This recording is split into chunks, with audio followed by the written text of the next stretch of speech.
Hey, what's up, y'all? It's Raheem Rivers, aka Raheem the Revolutionary. Today we're gonna talk about Southpaw Solidarity, right? And a lot of people like Southpaw is basically like somebody who fights, who's left-handed, basically, and so their stance is with the left foot forward.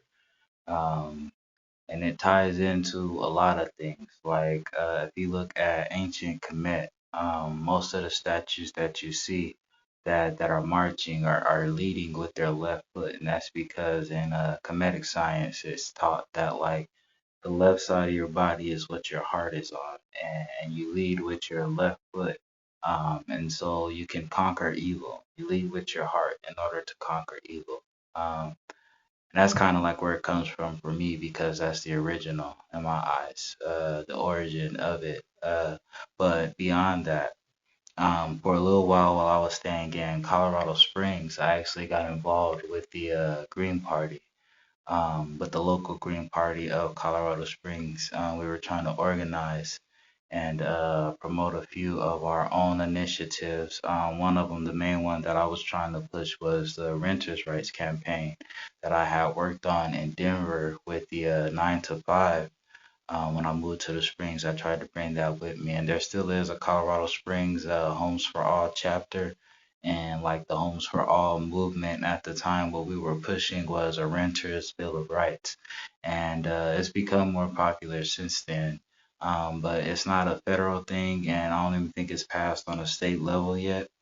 But the Southpaw Solidarity is like that's kind of when I started like pushing that, is because there are a lot of people who are um quote unquote progressive or liberal in their beliefs, but there are so many different aspects on the liberal side that it's hard for us to actually come together because there's so many different topics, so many different things that people are interested in.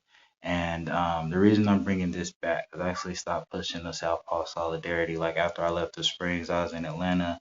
Um, I wasn't even really in politics while I was in Atlanta, man. I was just trying to get on my feet out there. But I want to bring back the Southpaw Solidarity because we've had all this Unite the Right uh, propaganda and BS going on now, to where basically it's like they're trying to, like if you look at Ron DeSantos, right? And Florida, like Florida is trash completely, just because of him, pretty much, and like how much they're pushing all this racism. Like you guys, I don't know if you heard about it, but they were suppressing people for voting. Like, they were actually arresting people, quote unquote, people of color for voting during the presidential election. And now like the dude is blocking the AP courses of African American Studies. It's just like they're really trying extremely hard to push America back into this white supremacist nation. Um, and like I don't know about you, but I'm not going back there. Like these they pretend that they're fighting for everyone, like, oh, we're trying to make America great again for everybody. But like even that, like when you look at the roots of it, is tied to the Ku Klux Klan. You know what I mean? And like all of these what's her name, Mary Lee Green or something, some crack whore from freaking Georgia, who's pushing all the MAGA crap. It's just like a circus. In one sense, but the part that we have to pay attention to is that the right is actually getting united. Like they're coming together and they're doing everything they can to stop us from making progress and to stop us from changing America into a nation that provides liberty and justice for all. And when I say us, I mean like basically everyone who's not like a European colonialist or descendant Christian, basically. So like if you have any other faith, if you're your sexual orientation isn't what they believe it should be, if you don't claim the gender they tell you you should, if you don't follow their directives pretty much, then they're trying to find ways to silence you, to destroy your like credibility, to make it to where your vote doesn't count. They're looking for any and everything they can do to suppress us and to re-oppress us and to push like further sanctions and so forth against us. Like even if you look at the police brutality, and how bad that shit's gotten. Like there were people and there were people like Kanye West and what's her name? Candace Owens were actually talking about George Floyd was a thug and all this and that. Like cop freaking basically killed this cat on camera and you talking about, oh well, he's a thug. Like no bitch, that's not the way law enforcement is supposed to work. You know, anybody who cares about humanity knows like that shit's not right. But the like conservatives are trying to push all of this bullshit ideology on America, and now it's the woke mob is what they're calling people, which is like crazy to me. But anyway, Southpaw Solidarity is about us coming together. And basically fighting them strategically. Like instead of just marching in the streets and all of this going back and forth with these fools on the airwaves or on talk shows and crap like that, like we need to actually start getting people elected who's gonna fight for us. We need to start getting petitions circulated within our communities because like we can change laws with or without politicians for the most part, especially on a local level. Like until you get to federal, federal is the only way that I don't think there's a form of ballot initiative that the people can create without a politician's help is to change federal laws. But everything like from state law down, we can actually take those laws into our own hands, and we can start drafting laws that we believe are legit. Things like say one of the ways I believe we should end police brutality is by raising the standards of what it takes to be a police officer. Like if you had to pass a bar just like to be a lawyer, if you needed that level of education in order to put on a badge and carry a gun in our society and be able to tell people like to put their hands up and stuff, then a lot of these like brainwashed white supremacists wouldn't meet the standard. They're not smart enough to actually pass a bar exam so they wouldn't make the force. You know, that's one way that we could get all those airheads out of the way, and create a police uh, that people can actually trust. One that's educated, one that's intellectual, one that's smarter than the crap we got running around right now, where they're like shooting little kids and shit, and then trying to make excuses for it, you know. And then the same ones though for like what happened in Texas, where they'll just wait for 90 minutes while a kid shoots up a school and shit. But they're supposed to be these bad, tough guys and shit when it comes to like a little 12-year-old who's unarmed, in the park and shit. So yeah, that's one solution that we could have. We can also like basically utilize ballot initiatives, petitions, and organizing to address all of like say housing, for instance. Which is like what we started this with, kind of. Um, you could actually pass a law in your state that limits how much they can raise the rent each year, or like any new developments, 90% have to be affordable housing. You could change what your state legally defines as affordable housing. Like we can do all of this within our society. All we have to do is do it for ourselves instead of looking to the politicians to do it for us. Cause like the Republicans are garbage. Like they pretend like all the old Republican Party was primarily about about rights, right? Rights and responsibilities, which is like kind of what America is supposed to be about. But these new like MAGA maggots are all about like corporate welfare, tax breaks for billionaires, white supremacy, and like trying to revert America back to what they consider the good old days. and they're not really Republicans in my eyes. I don't really see them as Republicans anymore because they don't represent what the original Republican ideal was. You see what I'm saying? They're like on some other shit. They like chopped and screwed it and then remixed it with some Trumpism and some MAGA shit, and now they're calling it like the GOP, but it's not. They're nothing like if you look at Lincoln, Lincoln was like the first Republican president, and back then the Republican Party was actually started by abolitionists, which were the people who wanted to get rid of slavery. The Republican Party was started basically to end slavery. And then from them we had like the Freedmen's Bureau, where like they took people who used to be slaves and they started teaching them how to read and write and how to acquire land for themselves, go into business for themselves, things like that. That was the original Republican Party. These Republicans are nothing like that. So they're MAGA maggots to me, or what I like to call the bitch made brigade.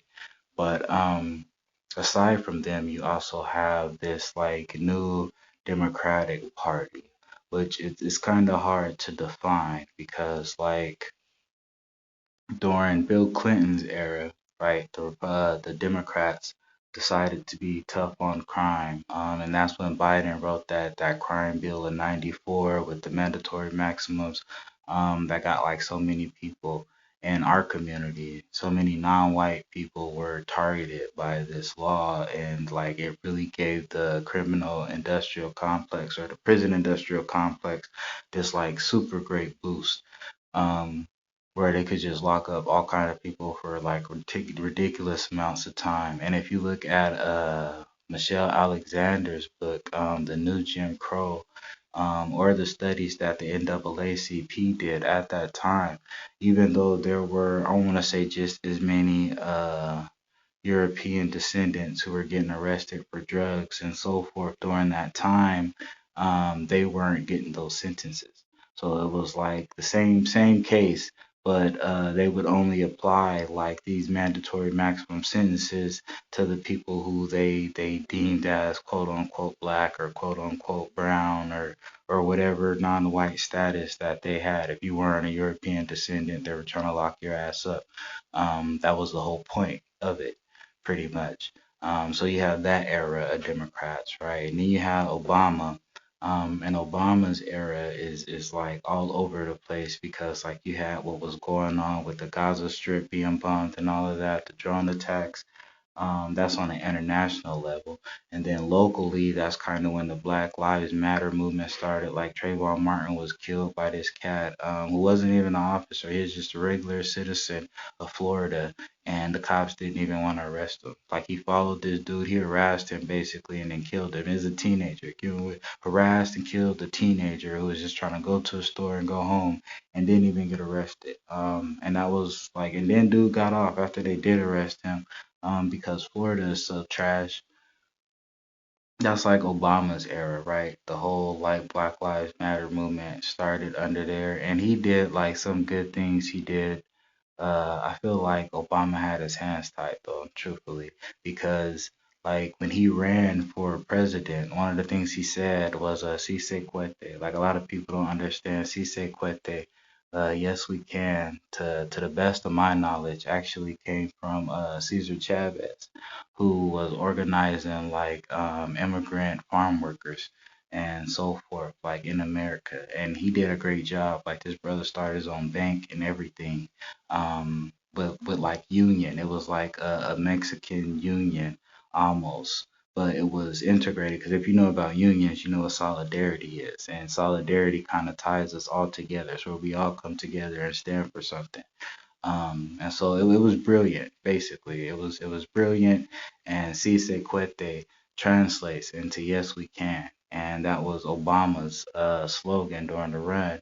And like one of the main things he was telling people was to organize. Don't get mad, organize. You know what I mean? And after he actually got elected, he's in office. It's like all that "Si se puede," all the "Yes, we can" energy stopped. And everybody just sat down and was like, okay, Obama, fix everything. And he can't. Like, as one person, no matter your president, no matter who you are, one person can't do everything.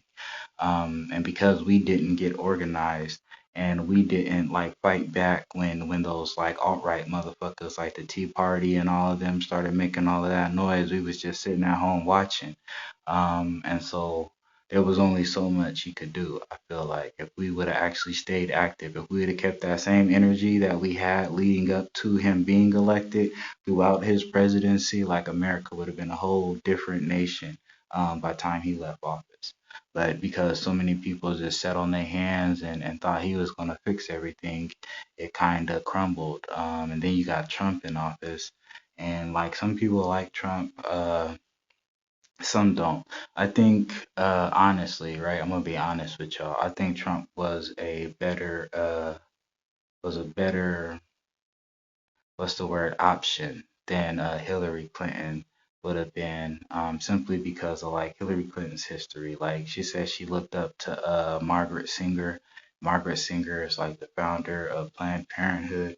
But she's also like a Klansman. She was like the spokeswoman for the Ku Klux Klan. And if you look at like Planned Parenthood, it was really started by the Eugenics Society as a way to kill quote unquote black and brown babies, basically to stop us from reproducing. Because they couldn't, what they call positive eugenics is they wanted to have more white babies than there were black and brown babies, and they couldn't do that. And so they started doing negative eugenics, which was basically, okay, how do we stop black and brown people from reproducing? You know what I mean? So they could outnumber us in that sense. And then that's when Planned Parenthood, first it was for sterilization. A lot of people don't know that. Like they were back then, if you were on welfare, like you needed government assistance and so forth, then there was forced sterilization. And then like after that became outlawed, then they started like the birth control. They started trying to force people to take birth control. And that kind of fell bad. Like people didn't like the word control. And that's when they turned controlled into planned. And then it became Planned Parenthood.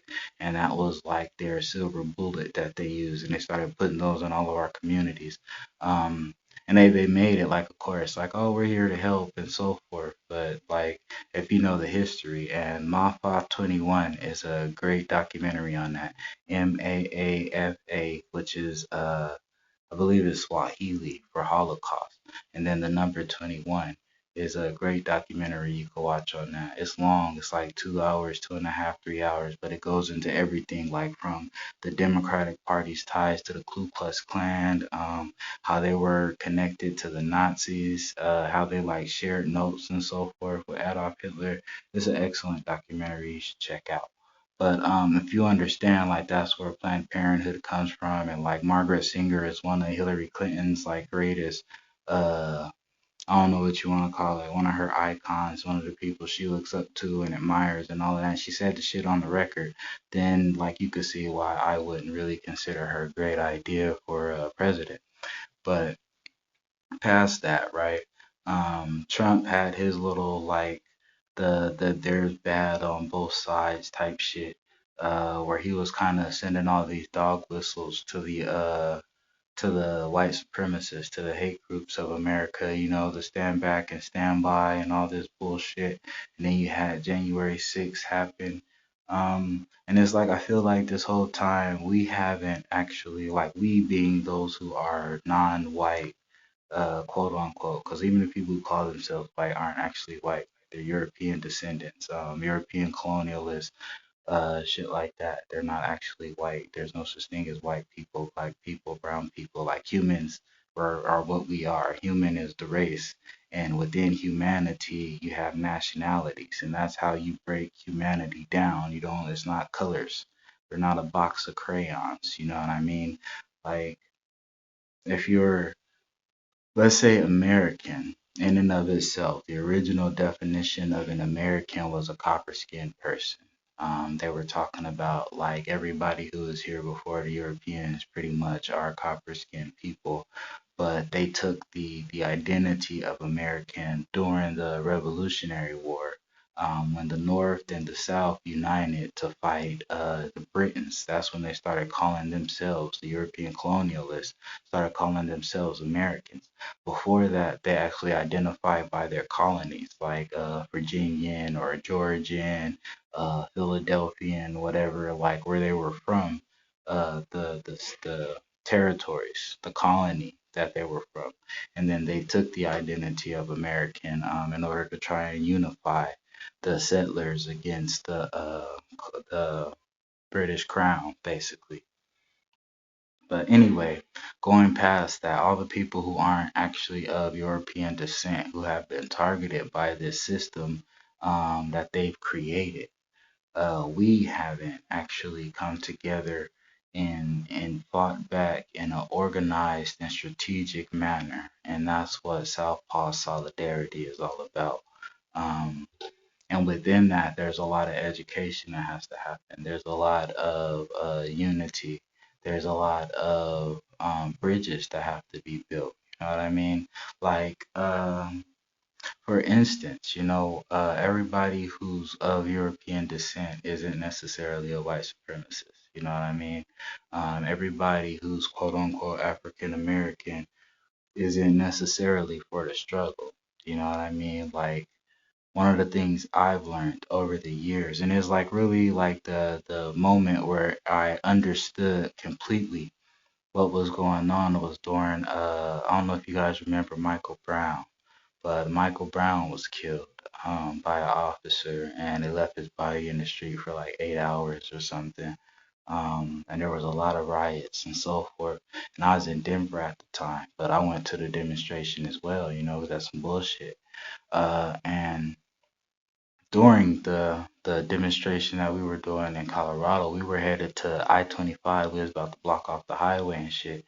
And the police met us on like this bridge on the way to the highway, and like they had like two SWAT vans behind them. It was like a full line of them. Like they had the whole street blocked off with nothing but cops. You know what I mean? They was in full riot gear and all of that shit. And then like you had the SWAT vans behind them. And you could see like cops was back there too. Like I don't know how many cops they had out there. If I had to guess, I'd say it was like 50 to 100 police who were just like waiting for some shit to jump off. And then you had us on the other side, marching towards the highway. We was probably like maybe by that time, because that was probably like a good hour after the like we did the march. We had some people speak. There was a brother in the jail in Denver who had got killed in the jail, like in custody. We had some people speaking for him, and then that's when we started heading towards the highway. So by then, our numbers had dwindled from like 200 to around like 25 to 50 people left. And we were marching, and like right there, like I'm right here in front of, like I'm basically on the front lines. Is what it looked like to me, because there's a cop like right in front of me, full riot gear, and the cop next to him and next to him, and then like our folks was next to me. You know what I mean? And there were people of different nationalities on both sides. You know what I mean? There were people of both sexes on both sides. And like that's when I understood, like it's not really, the struggle isn't some black versus white or brown versus white or whatever people try and mix it up into. It's actually like where you stand in terms of human rights, where you stand in the struggle for humanity, for liberty and justice. You know what I mean? Are you an oppressor, or are you a freedom fighter? And that goes a lot deeper than your complexion. And so when I say we, when I say us, I'm talking about the freedom fighters. I'm talking about the ones who stand for liberty and justice for all, not the ones, regardless of what they look like, who are trying to tell us to be quiet and sit down and shut up and just follow their codes and listen to the shit they say. Fuck them. Those are the enemies, period, point blank. Um, and so Southpaw Solidarity is for all the people who understand that, and the ones who can lead with their heart, and the ones who's down to fight for humanity, fight for freedom, and fight for our people. You know what I mean? Liberty and justice for all. And it's crazy because with all the like we love America crap that the alt-right spews, uh the foundational beliefs of America they can't accept. You know what I mean? They liberty and justice for all. That's like nothing special. That's not affirmative action. That's not any remix shit. That is liberty and justice for all. And that's what they're fighting against. You know what I mean? They want special treatment. They feel like they're special people. They want their privilege is really what it is. And their privilege has been denied. And that shit is like going down. It has been for a while, and they're trying to bring it back up, and we ain't gonna let that shit happen. We want liberty and justice for all. We want equality. We want to be able to have good houses. We want to be able to have good jobs. We want to be able to own some shit that we could pass on to our children. And these people who have been like basically rigging the game for centuries now are trying to prevent us from having that. So Southpaw Solidarity is about stepping on their asses. All right, go.